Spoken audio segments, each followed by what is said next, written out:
అనపర్తి నియోజకవర్గంలో ఎమ్మెల్యే రామకృష్ణారెడ్డి అనుచరులు ఏ రకంగా మరి దోచేస్తున్నారన్నది ఒక నిదర్శనం ఈ రోజున మీకు కళ్ళకు కట్టినట్టుగా చూపెడతాను. అనపర్తి నియోజకవర్గం అనపర్తి మండలం దుప్పలపూడి గ్రామానికి చెందిన పేరేం పేరమ్మా? పోలినేడు యేసు అనే వ్యక్తి. ఈ ముగ్గురు కూడా అనాథలు. వీళ్ళకి తల్లిదండ్రులు లేరు.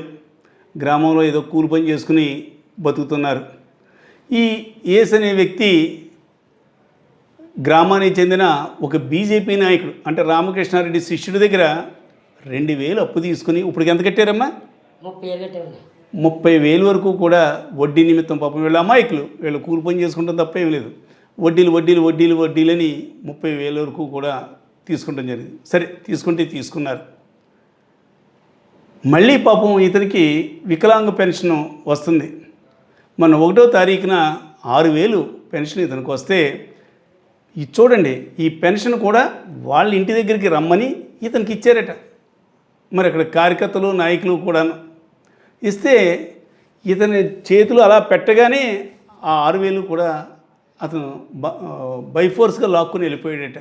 ఇంకా నాకు ఇంక అమౌంట్ అండి, ఆల్రెడీ 30,000 వరకు వీళ్ళు కట్టడం జరిగింది. 2,000కి ఇంకొక 6,000 కూడా తీసుకెళ్ళడం జరిగింది. వెంటనే వీళ్ళు పోలీస్ కంప్లైంట్ ఇవ్వడం జరిగింది. ఈ సందర్భంగా ఒక విషయం నేను చెప్పదలుచుకున్నా. రామకృష్ణారెడ్డి, నువ్వు కోట్లాది రూపాయలు నువ్వు అవినీతికి పాల్పడుతున్నావు, ఎక్కడికక్కడే నువ్వు దోచేస్తున్నావు. నీ అనుచరులు మరి వాళ్ళు ఏం చేస్తారు? వేళ్ళలో వాళ్ళు దోస్తున్నారు. వాళ్ళు ఏమనుకుంటున్నారు? మన నాయకుడు ఉన్నాడు, మన నాయకుడు కోట్ల రూపాయలు దోసేస్తున్నాడు, మనల్ని ఎవరు అడ్డుకుంటారు? ఎలాగ మన అవినీతి తిమింగలం ఉంది కదా, తిమింగలం అలాగే తినేస్తూ ఉంది.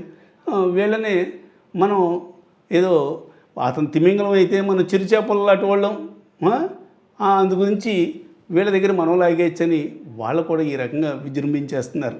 అంటే అనపర్తి నియోజకవర్గంలో పేద ప్రజల్ని జలగల్లాగా ఏ రకంగా పీడించేస్తున్నారో చూడండి. 2,000 ఇతను అప్పు తీసుకుంటే 30,000 వరకు వడ్డీలని తీసుకున్నారు. ఆఖరికి అతనికి వచ్చిన పెన్షన్ కూడా 6,000 కూడా బైఫోర్స్గా తీసుకుంటారు. అంటే దీనికి ఏమంటావు రామకృష్ణారెడ్డి? అంటే నీ హయాంలో గతంలో ఎప్పుడు ఎక్కడ ఏ ప్రభుత్వాలు కూడా ఈ రకమైన దుర్ఘటనలు ఎప్పుడు కూడా మరి చూడలేదు. ఏ ప్రభుత్వంలోనూ కూడా. కేవలం నువ్వు అధికారంలోకి వచ్చిన తర్వాత నువ్వు ఎప్పుడైతే దోచేయడం మొదలెట్టావో నీ అనుచరులు ఈ రకంగా దోచేస్తున్నారు.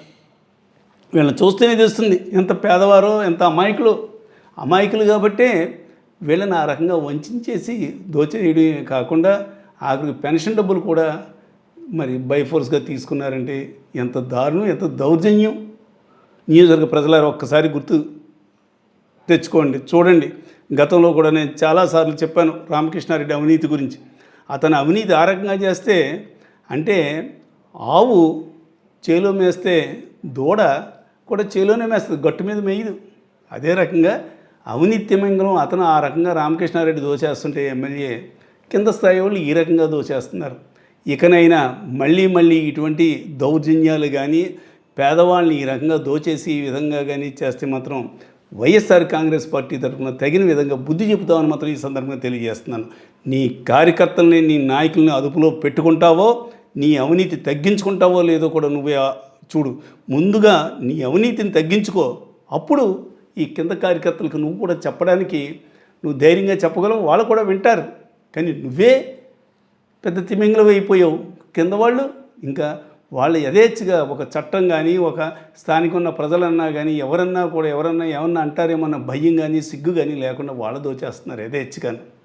నీ యథేచ్ఛ దోపిడీకి వాళ్ళు కూడా మరి ఈ రకంగా దోచేస్తుంటే సామాన్య ప్రజలు ఏ రకంగా బతుకుతారు? అనపర్తి నియోజకవర్గంలోనూ గుర్తుపెట్టుకో రామకృష్ణారెడ్డి, మళ్ళీ ఇటువంటి దోపిడీలు నీ అనుచరుల ద్వారా నీ జరిగితే మాత్రం వైఎస్ఆర్ కాంగ్రెస్ పార్టీ తరఫున తగిన విధంగా బుద్ధి చెబుతామని మాత్రం ఈ సందర్భంగా తెలియజేస్తున్నాను.